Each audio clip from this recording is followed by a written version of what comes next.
Gavome užsakymą BMW X6 auto patikra prieš pirkimą. Pirma, ką pastebėjome, variklio skyriuje labai daug alyvos nuotekių. Dangtelis galimai skilęs. Tikrai reikės keisti tarpinę ir gal dangtelį. Po to variklio alyvos aušintuvas taip pat rasojant. Realiai automobilis negali būti eksploatuojamas. Cold startas. Pašalinių garsų negirdime rimtų, einam tikrinti kėbulą. Jau iš akies matosi, jog arka bus glaistuota, nes turėtų būti toks mažiau užapvalintas kampas.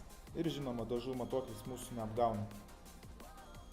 Realiai visas šonas buvo brėžtas, net matosi VIN kodo lipdukas buvo pažeistas avarijos metu.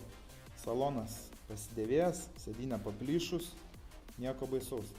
Realiai iš šios įmonės esam pirkę labai daug automobilių, bet vienas kitas būna toks. Ką padarys, varom toliau ieškoti.